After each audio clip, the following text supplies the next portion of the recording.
Hello everyone, welcome to my page মুয়ারানা makeover. আজকে আমি তোমাদের সাথে শেয়ার করছি একটা সুন্দর ঝুমকা স্টাইলের কলকা ডিজাইন। কলকাটা তোমরা পুরোটা দেখো আর দেখে জানিও কেমন হয়েছে। আর যারা কলকা শিখতে চাইছো তারা কিন্তু অবশ্যই আমার এই ভিডিওটা দেখলে কিছুটা অন্তত কলকা শিখতে পারবে। আর যারা সিনিয়র মেকআপ আর্টিস্ট বা কলকা আর্টিস্ট রয়েছে তারা কিন্তু স্কিপ করতে পারো। আর যদি ভালো লাগে তাহলে কিন্তু অবশ্যই ফুল ভিডিওটা ওয়াচও করতে পারো। তো দেখে নাও, ফার্স্টেই আমি সুন্দর করে একটা শেপ করে নিয়েছি ঝুমকার, অ্যান্ড তারপরে কিন্তু আমি একটার পর একটা স্ট্রোক দিচ্ছি অ্যান্ড কলকাটাকে পুরো ফিল আপ করার চেষ্টা করছি। তোমাদের সাথে পুরোটা আমি শেয়ার করলাম, তোমরা কিন্তু অবশ্যই দেখে জানিও কেমন হয়েছে। আর হ্যাঁ, আমি কিন্তু ক্লাসও করাই। তোমরা যারা যারা চাইছো ক্লাস করতে তারা কিন্তু আমার সাথে যোগাযোগ করতে পারো। আমার কন্ট্যাক্ট নাম্বার 7501119628, আমি স্ক্রিনে নাম্বার দিয়ে দিলাম। অবশ্যই আমার সাথে কন্ট্যাক্ট করে নিও। আমার লোকেশন হচ্ছে হবিবপুর, নদিয়া। তো তোমরা যারা যারা অফলাইন ক্লাস করতে চাও তারাও কিন্তু অ্যাডমিশন নিতে পারো, আর যারা অনলাইন ক্লাস করতে চাও তারাও কিন্তু অ্যাডমিশন নিতে পারো। আর একদমই রিজনেবল বাজেটের মধ্যে আমি কলকা শেখাই, তো তোমরা কিন্তু চাইলেই ক্লাসটা করতে পারো। এখানে দেখো, কথা বলতে বলতেই কিন্তু আমি আস্তে আস্তে সুন্দর করে এক একটা স্ট্রোকগুলো বসাচ্ছি। এরকম যদি সুন্দর করে তোমরাও এক একটা স্ট্রোক মানে সুন্দর করে এক একটা স্ট্রোক বসিয়ে কলকা করতে চাও ক্লিনভাবে, তাহলে কিন্তু অবশ্যই ক্লাস তোমরা জয়েন করতে পারো, বা তোমরা এই ভিডিওটা পুরো ফুল দেখতে পারো। ফুল ভিডিওটা দেখলে কিন্তু অন্তত তোমরা কিছুটা অন্তত তোমাদের নলেজটা আসবে যে কিভাবে আমি ব্রাশের টানলাম স্ট্রোকগুলো।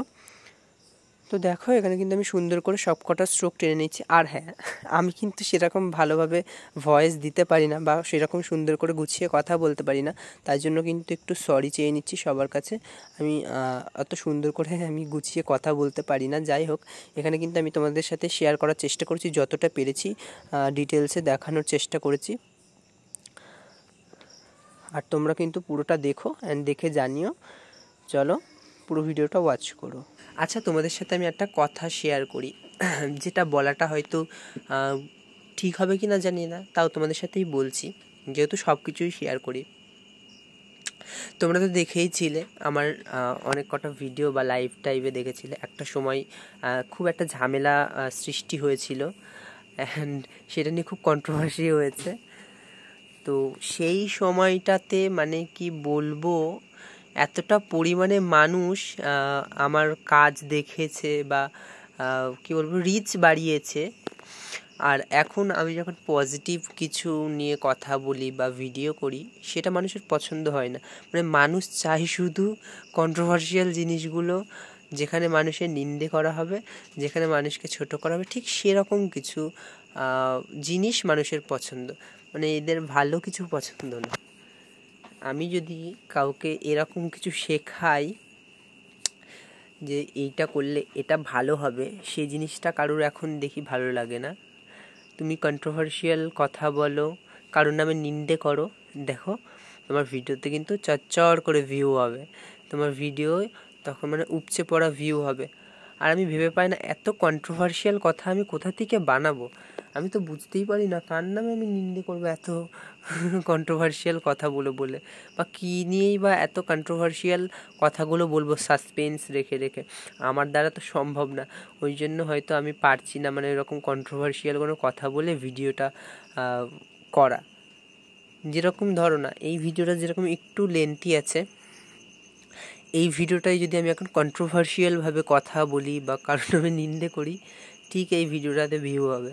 কিন্তু আমি যদি এই ভিডিওটাতে নর্মাল কিছু কথা বলে নেই, স্টপ করে দিই অ্যান্ড ভিডিওটা কন্টিনিউ করি, সেখানে কিন্তু এই ভিডিওটার ভিউ কোনো মতেই আমার মনে হয় না হবে। কারণ আমি এই জিনিসটা খুব ভালো করেই দেখেছি, মানুষ মানে কন্ট্রোভার্সি জিনিসটা খুব পছন্দ করে আর নেগেটিভ জিনিসটাই পছন্দ করে। আর সেই সময়টাতেই মানে মানুষের বেশি পছন্দ হয় জিনিসগুলো। পজিটিভ থাকা মানুষের কাছে এখন মনে হয় না পছন্দ হয়। তো তুমি যত নেগেটিভ ছড়াবে, নেগেটিভ করবে, সেই জিনিসগুলোই তোমার বেশি ভিউ হবে। আমি বুঝে পাই না এই জিনিসগুলো কেন হয়। যেখানে মানুষ ভালো শিখবে জিনিস, সেই জিনিসগুলোকে না বাড়িয়ে কেউ বাজে কোনো ইয়ে করছে সেই জিনিসটাতেই খুব ভালোভাবে ফোকাস হচ্ছে বা সেই জিনিসটাতে রিচ পাচ্ছে, ভিউ হচ্ছে। আর যারা ভালো ভালো কন্টেন্ট করে তাদের কোনো রকমভাবেই ভিউ নেই, রিচ নেই, মানে প্রত্যেক রকমের প্রবলেম রয়েছে। এরকমভাবে মানে কিছু বলার নেই। যারা খারাপ জিনিসগুলোকে এক্সপ্লোর করছে মানুষের কাছে, ঠিক সেই জিনিসগুলোই মানুষের কাছে পৌঁছচ্ছে।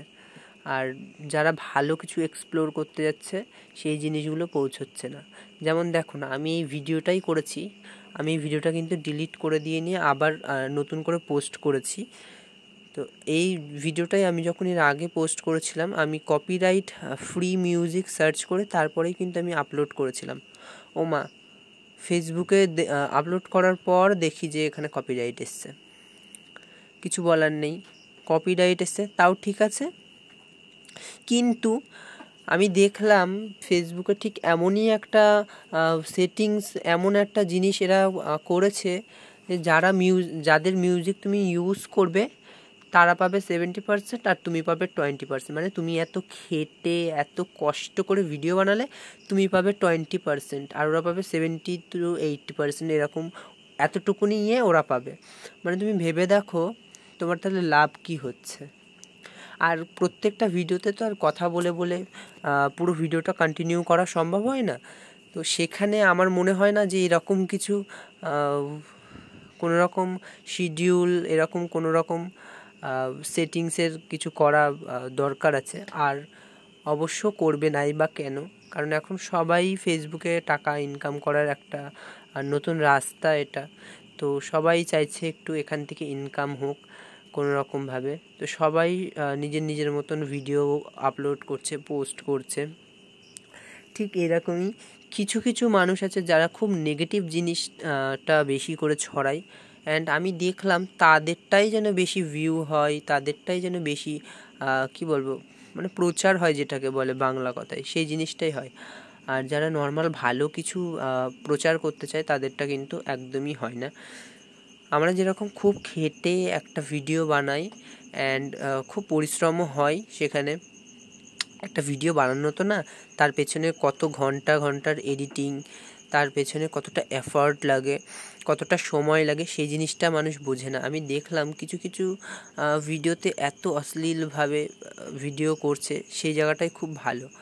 তো যাদের লজ্জা শরম নেই তারা ওরকম করতে পারে, বাট যাদের লজ্জা আছে, যারা চাইছে যে এইরকম প্ল্যাটফর্ম থেকে কিছু একটা অন্তত কিছু অর্থ ইনকাম করবে, তো আই থিঙ্ক কেউ এরকম ভালো কিছু করে নিজের সম্মান বজায় রেখে আই থিঙ্ক কেউ কোনো দিন কিছু করতে পারবে না এই রকম কোনো প্ল্যাটফর্মে। কারণ এখানে সব কিছুই মানে নেগেটিভ জিনিসটাই আমি যেন বেশি দেখি, খুব কম আমি দেখি পজিটিভ কিছু। যারা খুব ফেমাস আগের থেকে, ঠিক তাদেরটাই তুমি যাই পোস্ট করো না কেন দেখি সেই জিনিসগুলোই ভিউ হয়। তাছাড়া কোনো রকমভাবে নিউ যারা এই জিনিসগুলো শুরু করেছে তাদের একদমই ভিউ হয় না। কারণ নিউ যারা তারা অনেকেই খুব কি বলে সভ্য, যারা সভ্যই বলা চলে, তারা কোনো রকমভাবেই উল্টোপাল্টা কোনো রকম ভিডিও করে না, ঠিক তাদেরই ভিউ হয় না। আর যারা এতটাই অশ্লীলভাবে ভিডিও করে ঠিক তাদেরটাই এত ভিউ হয়। এই জিনিসগুলোই দেখে মাঝে মাঝে খুব খারাপ লাগে।